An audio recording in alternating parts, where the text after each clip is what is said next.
then 300 grams for yung base niya. Okay. Yan. Ito yung ribbon stage yung ginatawag na to. Check na to ang iyang consistency. Pag maka figure 8 na ka, meaning to say okay na. Okay. Okay. Same gyapon na ganina siya. Almost the same. Almost the same. Okay.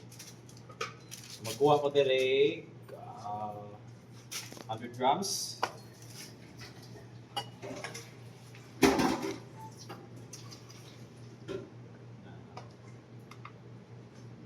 Or 4. Para nabili na. Tapos, pinaka-choice nyo yan. Pwede orange, pwede red. No? Gusto pa na. So, muro na himog mustard. Masig mustard yun. Mix na konti. Ito nga dako kayong bangag. Kay tendency, imbis mo mo gituyo o pipe. Mo-flow gid siya. No? Push gid siya. So ako ang ginabuhat is gamay ra gid. Para makontrol na ko ang kapagaon. Matakaon sa circle. Okay? Kita ba? Ganyan. So ako, start ko dire, gitna. No? Para na ako'y pasihan. Lang. Okay?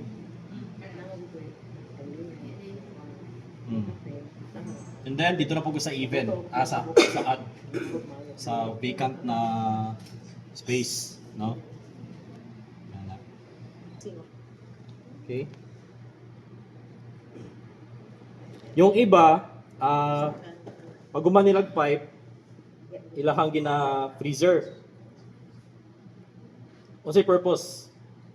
Na may stable siya pag ha? Mas crunchy. siya mamaya outside. Ayaw din siya i-butang sa oven. Laban sa ubat.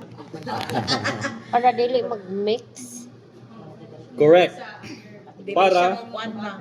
Dili mo infuse But sa imong sa cake butter. Ang Cake isa ka cake butter. isa ka cake kay butter. mahimo siyang yellow kaayo tanan. Yes, that's the correct. Yes. Good job. So kana pwede Gani na ang siya award niya, diretso. Ay, tuwerbo. Oh. Ako ana na tanan. Okay? Dito naman. So, kung kamo tamaron jud mo mag later on kasi i-pipe gyapon nato tong isa ka cake. Kung tamaron mo may ana, pwede rin yun na i-freezer. Okay? And pinaka best good sa Tegal sponge para gahapon. Giwhip na ko siya daan with the oil tanan. Nagibiyanan na ko siya dira sa mixer kinahanglan mi sa gawas. So pagbalik na ako, giwhip na ako sa kadali and bake. So same gyapon ang quality. So dili siya gyapon mo overmix, same sa Tegal sa atin moist nato yung premix. So inga na siya ka kuan kapalaban, no? Yes, mas tiyada gid. Shada kaayo. Pasensya na kung wala kayo natunong.